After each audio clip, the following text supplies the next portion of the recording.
കുട്ടികളെ, കഴിഞ്ഞ ക്ലാസ് എല്ലാവരും നല്ലപോലെ അറ്റൻഡ് ചെയ്തെന്ന് ഞാൻ വിചാരിക്കുന്നു. 5 ചോദ്യങ്ങളാണ് ആദ്യത്തെ സെക്ഷനിൽ നമ്മൾ പറഞ്ഞിട്ടുണ്ടായിരുന്നത്. അത് എല്ലാവരും നല്ലപോലെ പഠിച്ചിട്ടുണ്ടാവുമെന്ന് വിചാരിക്കുന്നു. ഏവർക്കും ഒരിക്കൽ കൂടി മാത്ത് വി ലേണിംഗ് ആപ്പിന്റെ കെമിസ്ട്രി ക്ലാസ്സുകളിലേക്ക് സ്വാഗതം. ഇന്ന് നമ്മൾ 2 മാർക്കിന്റെ ചോദ്യങ്ങളാണ് പ്രധാനമായും വർക്കൗട്ട് ചെയ്യുന്നത്. അപ്പോൾ ആദ്യത്തെ ചോദ്യത്തിലേക്ക് കിടക്കാം. ആദ്യത്തെ ചോദ്യം ഇതാണ്: write any 2 applications of Henry's law. നമ്മൾ രണ്ടാമത്തെ ചാപ്റ്റർ സൊല്യൂഷനിൽ പഠിച്ചിട്ടുണ്ടാവും. എന്താണ് ഹെൻറീസ് ലോ എന്ന് പഠിച്ചിട്ടുണ്ടാവും അല്ലെ? എന്താണ് ഹെൻറീസ് ലോന്റെ അപ്ലിക്കേഷൻ ആണെന്ന് ചോദിച്ചിരിക്കുന്നത്. ഒന്ന്, പ്രധാനമായും നമ്മൾ ഹെൻറീസ് ലോ ഉപയോഗിക്കുന്ന ഒന്ന് നമുക്ക് പറയാം. ഹെൻറീസ് ലോ ഉപയോഗിക്കുന്ന കണ്ടീഷൻസ് ഏതൊക്കെയാണ് എന്ന്. ഒന്ന്, കാർബണേഷൻ ഓഫ് ബിവറേജസ്. എന്താണ് ഈ കാർബണേഷൻ ഓഫ് ബിവറേജസ് എന്ന് ചോദിച്ചാൽ, കാർബണേഷൻ ഓഫ് ബിവറേജസ്.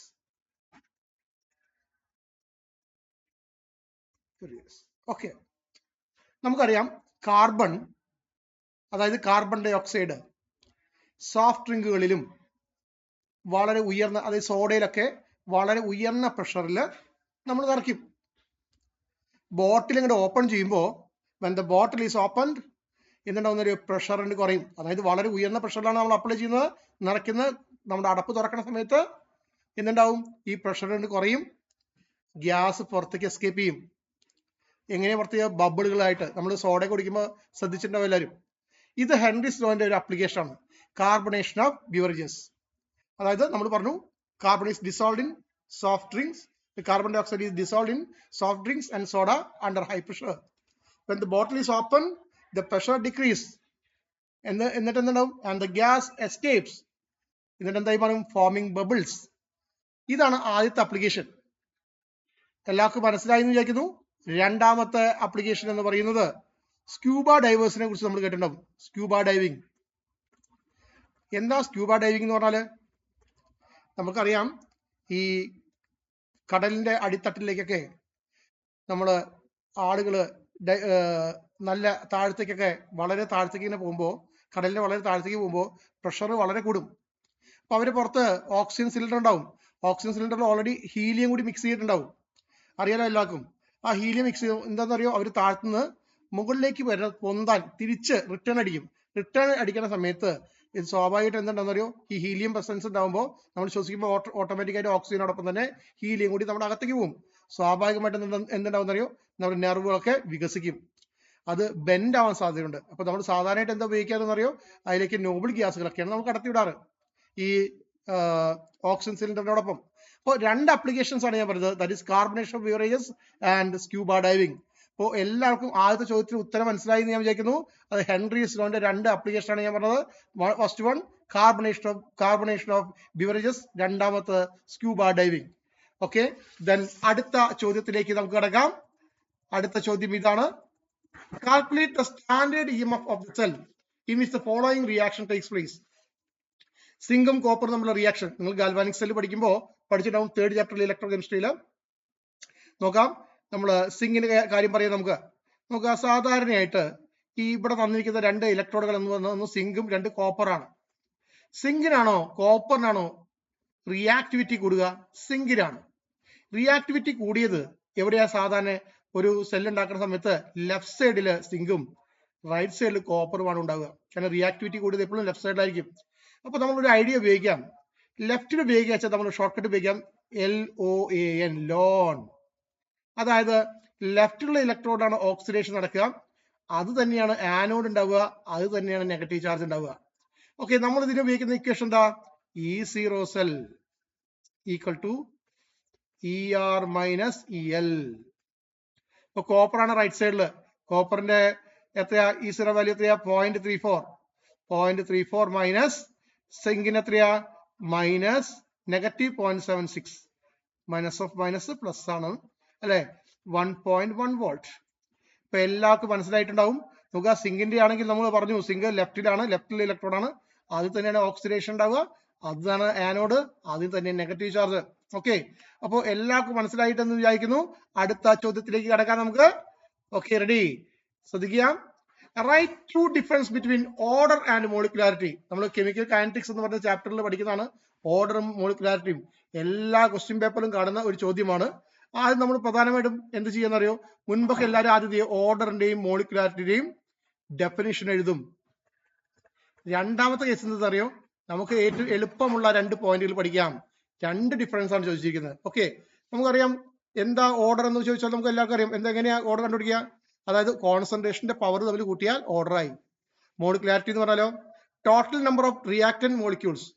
അതായത് ഒരു സിംഗിൾ സ്റ്റെപ്പ് റിയാക്ഷനിൽ എത്ര റിയാക്ടന്റ് മോളിക്യൂൾസ് ഉണ്ട് അതിന്റെ എണ്ണം കൂട്ടി കഴിഞ്ഞാൽ നമുക്ക് മോളിക്കുലാരിറ്റി കിട്ടി. അപ്പോൾ ഓർഡർ മോളിക്കുലാരിറ്റി തമ്മിൽ പ്രധാനപ്പെട്ട വ്യത്യാസം എന്ന് പറഞ്ഞാൽ ഓർഡർ കാൽക്കുലേറ്റ് ചെയ്യുന്നത് എക്സ്പീരിമെന്റലി ആണ്. നമ്മൾ പരീക്ഷണങ്ങൾ നടത്തിയിട്ടാണ് നമ്മൾ എന്ത് ചെയ്യുക, ഓർഡർ കാൽക്കുലേറ്റ് ചെയ്യുക. എന്നാൽ മോളിക്കുലാരിറ്റി ആകുമ്പോൾ ഇത് എക്സ്പെരിമെന്റിൽ ആകുമ്പോൾ തിയററ്റിക്കൽ കാൽക്കുലേഷൻ, തിയററ്റിക്കൽ വാല്യൂ ആയിരിക്കും അല്ലേ, നമ്മൾ തിയററ്റിക്കൽ വാല്യൂ. ഓക്കെ, ഇപ്പൊ ഇതിന്റെ വാല്യൂ എങ്ങനെ ഉണ്ടായിരിക്കും? അപ്പൊ അടുത്ത സ്റ്റെപ്പ് നമുക്കറിയാം. ഇതിന്റെ വാല്യൂ എന്ന് പറഞ്ഞാൽ സാധാരണ ഓർഡറിന്റെ 0 ആവാം, ഫ്രാക്ഷൻസ് ആവാം, അല്ലെങ്കിൽ ഹോൾ നമ്പർ ആവാം, ഫ്രാക്ഷൻ ആവാം, ഹോൾ നമ്പർ ആവാം. ആരുടെ കാര്യം? ഓർഡറിന്റെ കാര്യം. നേരെ മറിച്ച് മോളിക്കുലാരിറ്റിയിലാണെങ്കിൽ എപ്പോഴും ഹോൾ നമ്പറുകൾ മാത്രമേ വാല്യൂ ആയിട്ടുണ്ടാവൂ. ഇപ്പൊ എല്ലാവർക്കും മനസ്സിലായിട്ടുണ്ടാവും എന്താ ഓർഡർ എന്ന് പറഞ്ഞാൽ. നമുക്കറിയാം the sum of the powers of the concentration. നമ്മൾ എന്തിനാ അടിസ്ഥാനത്തിൽ? In terms of the rate equation. ഇനി മോളിക്കുലാരിറ്റി ആണെച്ചാലോ the total numbers of a reactant molecules involve in a single step reaction. ഇതാണ് ഓർഡർ എന്താണ്, മോളിക്കുലാരിറ്റി എന്താണെന്ന് ഞാൻ പറഞ്ഞു. ഇനി നമ്മൾ പറഞ്ഞു ഓർഡർ എങ്ങനെയാ കാൽക്കുലേറ്റ് ചെയ്യുക? നമ്മൾ പറയും determined experimentally from the rate law.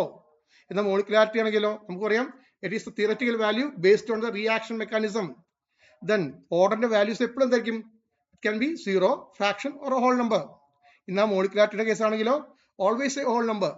അപ്പോൾ എല്ലാവർക്കും മനസ്സിലായെന്ന് വിചാരിക്കുന്നു. ഞാൻ ഈ പറഞ്ഞ കാര്യങ്ങളൊക്കെ കേട്ട് മനസ്സിലാക്കുക.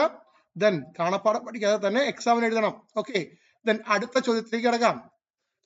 What is the effect of temperature on a rate constant of a reaction? What is the rate constant നോക്കുക. What is the effect of temperature? നമുക്കറിയാം റേറ്റ് കോൺസ്റ്റന്റ്, അത് നേരത്തെ ഞാൻ മുന്നത്തെ ഇതിൽ എഴുതുന്നത് കെ എന്ന് പറയുന്ന വാല്യൂ എപ്പോഴാണ് ഇൻക്രീസ് ചെയ്യുക? ടെമ്പറേച്ചർ ഇൻക്രീസ് ചെയ്യുമ്പോൾ. ടെമ്പറേച്ചർ ഇൻക്രീസ് ചെയ്യുമ്പോൾ കെയുടെ വാല്യൂ കൂടുന്നു. അപ്പൊ എന്താ കാരണം? ഇത് ഉണ്ടാവാൻ കാരണം ഉണ്ടാവില്ലോ, വെറുതെ ഉണ്ടാവില്ലല്ലോ ഉണ്ടാവുന്നത്. അതായത് ടെമ്പറേച്ചർ കൂടുന്ന സമയത്ത് നമുക്ക് എന്താണെന്ന് അറിയോ, ഈ റിയാക്റ്റീവ് മോളിക്യൂൾസിന് കൂടുതൽ എനർജി കിട്ടും. ആ കൂടുതൽ എനർജി കിട്ടുന്ന സമയത്ത് അവർ തമ്മിൽ കൊളീഷൻ, കൂട്ടിമുട്ടലുകളുടെ എണ്ണം കൂടുന്നു. കൂട്ടിമുട്ടലിന്റെ എണ്ണം കൂടുമ്പോൾ റിയാക്ഷൻ വളരെ വേഗത്തിൽ നടക്കില്ലേ? അപ്പൊ കൂട്ടിമുട്ടലിന്റെ എണ്ണം ടെമ്പറേച്ചർ കൂടുമ്പോൾ ഈ കൊളീഷൻ കൂടുതൽ നടക്കുന്ന കാരണം കൊണ്ടാണ് എന്ത് നമ്മൾ പറയുന്ന റേറ്റ് കോൺസ്റ്റന്റ് കൂടാൻ കാരണം. പിന്നെ അടുത്ത് നമ്മൾ രണ്ടാമത്തെ ചോദ്യം ചോദിച്ചിട്ടുണ്ട്, റൈറ്റ് ദ ഇക്വേഷൻ. ഒരു ഇക്വേഷൻ പഠിക്കാനുണ്ട്. That is K equal to, നമ്മൾ പഠിച്ചിട്ടുണ്ട് A into E raise to minus E A by R T അല്ലേ? ഓരോ വാല്യൂ നമുക്കറിയാം. കെ എന്ന് പറഞ്ഞാൽ എന്താ? റേറ്റ് കോൺസ്റ്റന്റ് ആണ്. കെ എന്ന് പറഞ്ഞാൽ റേറ്റ് കോൺസ്റ്റന്റ് ആണ്. അപ്പോൾ എ എന്ന് പറഞ്ഞാൽ അതാണ് അറീനിയസ് ഫാക്ടർ. അറീനിയസ് തിയറി കേട്ടിട്ടുണ്ടാവും. ഇ എന്ന് പറഞ്ഞാലോ, ഇ എന്ന് പറഞ്ഞാൽ നമുക്കറിയാം ആക്ടിവേഷൻ എനർജി. ആർ എന്ന് പറഞ്ഞാലോ, ആർ എന്ന് പറഞ്ഞാൽ നമുക്കറിയാം യൂണിവേഴ്സൽ ഗ്യാസ് കോൺസ്റ്റന്റ്. ടി എന്ന് പറഞ്ഞാലോ ടെമ്പറേച്ചർ. അപ്പൊ K equal to A into E raise to minus E A by R T. Clear അല്ലേ? E A by minus E A by R T. എല്ലാവർക്കും ഓക്കെ അല്ലേ? Then ഞാൻ പറഞ്ഞു, എന്താ പറഞ്ഞത്? എപ്പോഴാണ് റേറ്റ് കൂടുക? റേറ്റ് എപ്പോഴാണ് കൂടുക? റേറ്റ് കോൺസ്റ്റന്റ് എപ്പോഴാണ് കൂടുക? ഒരു റിയാക്ഷൻ റേറ്റ് കോൺസ്റ്റന്റ് എപ്പോഴാണ് കൂടുക? ടെമ്പറേച്ചർ ഇൻക്രീസ് ചെയ്യുമ്പോൾ. അപ്പൊ ടെമ്പറേച്ചർ ഇൻക്രീസ് ചെയ്താൽ റേറ്റ് കോൺസ്റ്റന്റ് കൂടും. അപ്പൊ അത് കൂടാൻ കാരണം എന്താ? അതായത് ഹയർ ടെമ്പറേച്ചർ കൊടുക്കുന്ന സമയത്ത് എന്താ, അതിൽ കൂടുതൽ എനർജി കിട്ടും. എനർജി കിട്ടുമ്പോൾ എന്താവും? ഈ റിയാക്ടന്റ് മോളിക്യൂൾസിന് കൂടുതൽ എനർജി കിട്ടുമ്പോൾ അവ തമ്മിൽ എഫക്റ്റീവ് കൊളീഷൻ കൂടുതൽ, വെറും കൊളീഷനിലെ എഫക്റ്റീവ് കൊളീഷൻ, ആ എഫക്റ്റീവ് കൊളീഷന്റെ നമ്പർ കൂടുന്നു. ഓക്കെ അല്ലേ? ദെൻ ഇക്വേഷൻ ഞാൻ എഴുതിയിട്ടുണ്ട്. അടുത്ത ചോദ്യത്തിലേക്ക് നമുക്ക് കടക്കാം. അടുത്ത നോക്കാം, 10ാമത്തെ ചോദ്യം. ദെൻ ഓർഗാനിക് കെമിസ്ട്രി വന്നു. അതായത് നോക്കാം, ആൽക്കഹോളിന്റെ ക്വസ്റ്റ്യൻസ് വന്നിട്ടുണ്ട്. ഒപ്പം ഹാലോ ആൽക്കെൻസിന്റെ ക്വസ്റ്റ്യൻ വന്നിട്ടുണ്ട്. ഓക്കെ, ഈ ചോദ്യം നിങ്ങൾ ഹാലോ ആൽക്കെൻസിലും കണ്ടിട്ടുണ്ടാവും. ഓക്കെ, ദെൻ PCl5 ആയിട്ടുള്ള റിയാക്ഷൻ, PCl5ന്റെയും PCl3യുടെയും 2 റിയാക്ഷൻസ് അടുത്തടുത്ത് കൊടുത്തിട്ടുണ്ടാവും. ഓക്കെ, ദെൻ ആൽക്കഹോളും PCl5 തമ്മിൽ റിയാക്ട് ചെയ്യുമ്പോൾ നമ്മൾ ഓൾറെഡി പഠിച്ചിട്ടുണ്ട്. ഈതൈൽ ആൽക്കഹോൾ ആണ് ഇവിടെ എഴുതിയിരിക്കുന്നത് അല്ലെ? CH3CH2OH plus PCl5. നമുക്കറിയാം ഇവ തമ്മിൽ റിയാക്ട് ചെയ്യുമ്പോൾ ഇവിടെ ബാക്കി തന്നിട്ടുണ്ട് POCl3. PCl3 ആകുമ്പോൾ എന്താ ഉണ്ടാവുക? H3PO3 ഉണ്ടാവും അല്ലെ? Plus HCl. ഓക്കെ, ഇവിടെ നോക്കുക, എവിടെ എന്താ ഉണ്ടാവുക? ആൽക്കിൽ ഹാലൈഡ് ഉണ്ടാവുക അല്ലെ, CH3 CH2Cl, ക്ലോറോഇഥെയ്ൻ. ദെൻ അടുത്ത് നോക്കാം, അടുത്തെന്താ? രണ്ട് ഹാലജൻസ് ഇവിടെ കണ്ടു. That means halogen exchange reaction ഉണ്ടാവുക അല്ലേ? നമ്മൾ കേട്ടിട്ടുണ്ടാവും Finkelstein reaction, Swarts reaction. Okay അല്ലേ?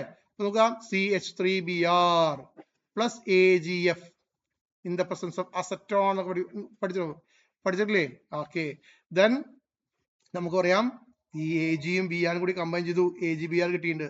അതാണ് സബ് പ്രൊഡക്റ്റ് ഇവിടെ അല്ലെ. ബാക്കി എന്താ ഉണ്ടാവുക? CH3F. ഓക്കെ അല്ലേ? എല്ലാവർക്കും മനസ്സിലായി ഞാൻ വിചാരിക്കുന്നു. അടുത്ത ചോദ്യത്തിലേക്ക് കിടക്കല്ലേ? Yes, ready? എല്ലാരും നല്ലപോലെ ശ്രദ്ധിച്ചിരിക്കുക. അടുത്ത ചോദ്യത്തിലേക്ക് പോവാം. യെസ്, ഇതൊരു മെക്കാനിസം ആണ്.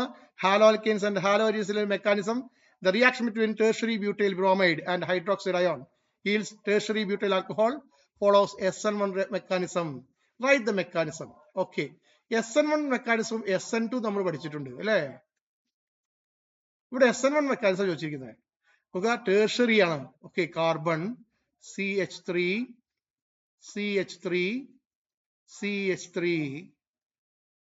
Br ബ്രോമൈഡ. ഇതിലേക്ക് നോക്കുക, ആദ്യം ബോണ്ട് ബ്രേക്ക് ആവും അല്ലെ. ആ ബോണ്ട് ബ്രേക്ക് ആവുന്ന സമയത്ത് എന്താവും അറിയോ? ഇത് വളരെ സ്ലോലി നടക്കുന്ന റിയാക്ഷൻ ആണ്.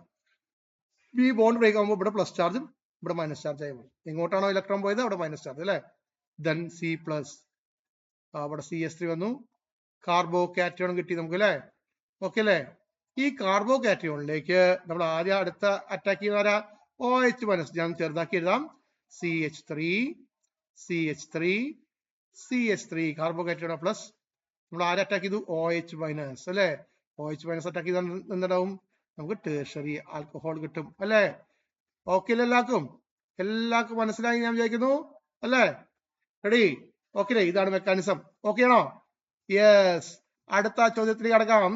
Right the name and statement of the law that helps to identify the major product in the beta elimination reaction. Beta elimination reaction എന്ന് പറഞ്ഞാൽ അപ്പം നമ്മൾ എഴുതി എന്ത്? സെയ്റ്റ്സഫ് റൂൾ അല്ലേ? സെയ്റ്റ്സഫ് റൂള് പഠിച്ചിട്ടുണ്ടാവും നിങ്ങൾ അല്ലേ? നമുക്കറിയാം ബീറ്റ എലിമിനേഷൻ റിയാക്ഷൻ ഉണ്ടാവുന്ന സമയത്ത് ഉണ്ടാവുന്ന റൂള്. അതായത് എങ്ങനെ ഉണ്ടാവുക? നമുക്കൊന്ന് എഴുതി നോക്കി വെക്കാം. ഒരു റിയാക്ഷൻ എഴുതിയിട്ട് മറ്റതിന്റെ ആൻസർ മാത്രമേ എഴുതുള്ളൂ കേട്ടോ. അപ്പൊ മനസ്സിലാക്കാം എങ്ങനെ ഉണ്ടാവും നോക്കാം. CH3 അപ്പൊ ഞാൻ എഴുതി CH2H. Okay, CHBr CH2 CH3. ഈ ഹാലജൻ അറ്റാച്ച് ചെയ്ത കാർബണിനെ ആൽഫ എന്നും ഇതിന് അപ്പുറത്തുള്ള കാർബണിനെ ഇത് അറ്റാച്ച് ചെയ്ത കാർബൺ ബീറ്റ എന്ന് വിളിക്കും. ഇതിന് ബീറ്റ. അപ്പൊ രണ്ട് ബീറ്റ ഉണ്ടായി. അപ്പൊ രണ്ട് ബീറ്റ കാർബൺ ഉണ്ട് അല്ലേ? ഓക്കെ, നോക്കുക. അപ്പൊ എന്താണെന്ന് അറിയോ? ഇതിലേക്ക് ഞാൻ alcoholic solution of potassium hydroxide treat ചെയ്തു. ആൽക്കഹോളിക്. ഈ OH ബ്രേക്ക് ആയി, മൈനസ് ആയി, പ്ലസ് വന്നു. ഓക്കെ, ഈ OH- ഇവിടെ വന്നു. ഈ OH വെച്ച് കൂടി എന്തായി? വാട്ടർ ഉണ്ടായി. ഓട്ടോമാറ്റിക്കലി ഈ ബോണ്ട് ഇങ്ങോട്ട് ചാടി. ഈ ബോണ്ട് ചാടിയപ്പോ ഈ കാർബണിന്റെ വാലൻസി നമുക്ക് നോക്കാം. 1 ഇവിടെ കഴിഞ്ഞപ്പോ 2 ആയില്ലേ? 2 1 3 ഇത് 4 1 5. കാർബണിന്റെ വാലൻസി 4 അല്ലേ? ഇവിടെ 5 വന്നില്ലേ? ഈ ബ്രോമിനെ ബോണ്ടോട് കൂടി ആര് കൊണ്ടായി? K+ കൊണ്ടായി. അപ്പൊ എനിക്ക് എന്തായി? KBr കിട്ടി. അപ്പൊ എനിക്ക് കിട്ടിയ ഉത്തരം എന്തായിരിക്കും? CH2 double bond CH single bond CH2 CH3. ഇനി നോക്കാം, ഇനി അതേപോലെ തന്നെ ഈ ബീറ്റയിലത്തെ ഹൈഡ്രജൻ എങ്ങനെ കളയാൻ നോക്കാം. ഈ ബീറ്റ ഹൈഡ്രജൻ നമുക്ക് എങ്ങനെ റിമൂവ് ചെയ്യാൻ നോക്കാം. ഞാൻ ഇവിടെ എഴുതാം. നോക്കാം, CH3 CH Br CHH CH3 അല്ലേ? നോക്കാം, അതേപോലെ തന്നെ എന്തായി? പൊട്ടാസ്യം ഹൈഡ്രോക്സൈഡ് ട്രീറ്റ് ചെയ്തു അല്ലേ? Alcoholic solution potassium hydroxide bond break ആയി, മൈനസ് പ്ലസ്. OH- ഇവിടെ പോയി, OH വെച്ച് കൂടി കമ്പൈൻ ചെയ്ത് വാട്ടർ ആയി. ഈ ബോണ്ട് ഇങ്ങോട്ട് ചാടി. ഇതാ ഇവിടെ ബാലൻസി കൂടി 5 ആയി. സ്വാഭാവികമായിട്ട് പൊട്ടാസ്യം ആരെ കൊണ്ടുപോയി? ബ്രോമിനെ കൊണ്ടുപോയി. അപ്പൊ എനിക്ക് എന്ത് പ്രൊഡക്റ്റ് കിട്ടി? CH3 CH double bond CH CH3. നോക്കാം, ഈ ഡബിൾ ബോണ്ടിന് ശേഷം എത്ര CH3 ഉണ്ട് ഇവിടെ? ഒരെണ്ണം. ഇവിടെയോ? 2 എണ്ണം. This is the most substituted alkene അല്ലെ? ആ ഡബിൾ ബോണ്ട് അപ്പുറത്ത് എത്ര ആൽക്കിൽ ഗ്രൂപ്പ് ഉണ്ടെന്ന് നോക്കാം. ആൽക്കിൽ ഗ്രൂപ്പിന്റെ എണ്ണത്തിന് കൂടുതലനുസരിച്ച് നമുക്ക് പറയാം that is the most substituted alkene. Okay, clear അല്ലേ എല്ലാവർക്കും? അപ്പോ ഏതാ? This is the correct answer. Okay, clear ആണോ? ഓക്കെ, ഇനി അടുത്ത ചോദ്യത്തിലേക്ക് പോവാം. ഓക്കെ, ക്ലിയർ അല്ലേ? യെസ്.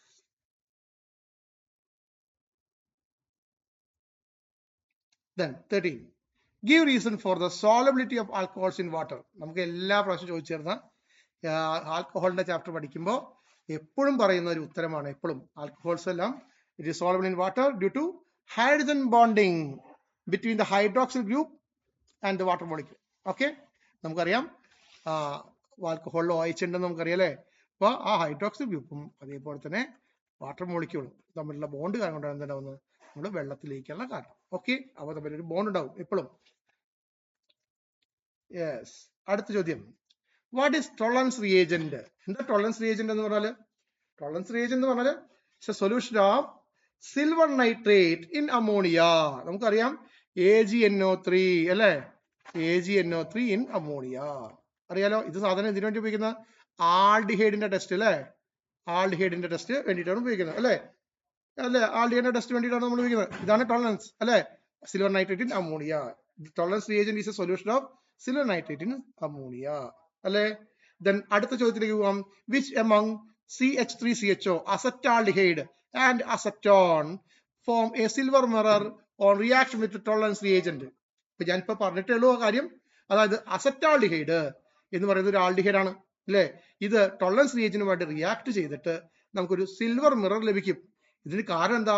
ആൽഡിഹൈഡ് പെട്ടെന്ന് തന്നെ ഓക്സിഡൈസ് ചെയ്തിട്ട് ഓക്സിഡേഷൻ വിധേയമായിട്ട് കാർബോക്സിലിക് ആസിഡായി മാറുന്നു.